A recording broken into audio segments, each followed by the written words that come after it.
Kahit nasaan tayo, anuman ang ating ginagawa, ay maaari nating ibahagi ang pag-ibig ng Diyos sa iba. 4 days ago, kaming mag-asawa ay na-invite ng mga digital missionary volunteers sa dedication ng kanilang mga gadgets para sa missionary work. By profession, ang mga missionaries na ito ay mga guro. Sila ay nagtuturo dito sa Thailand. Yan talaga ang kanilang gawain.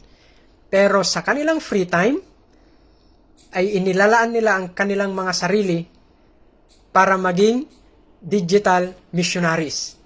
Sila ay nagbabahagi ng kabutihan ng Diyos, sila ay nagbabahagi ng pag-ibig ng Diyos, kanilang ibinabahagi ang pagmamahal ng Diyos sa sanlibutan gamit ang kanilang mga gadgets sa mga social platforms. Ang mga social platforms ay isa sa mga mabilis at simpleng paraan para maibahagi natin ang pag-ibig ng Diyos sa iba. Yan din ang pinakamurang paraan para magbahagi.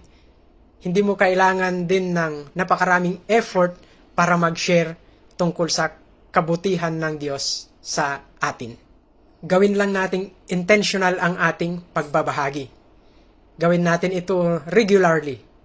At sa ating pagbabahagi ay marami pang mga tao ang maaring makarinig ng pabalita tungkol sa pag-ibig ng Diyos at maidala natin sila sa paanan ng Diyos bilang kanilang personal na tagapagligtas. Be a digital missionary sa inyong time, sa inyong paraan. Use your gadgets para makapagbahagi ng salita ng Diyos at ng kabutihan ng Diyos sa iba.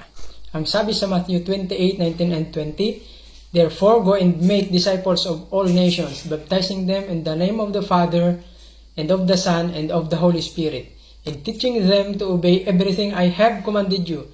And surely I am with you always, to the very end of the age."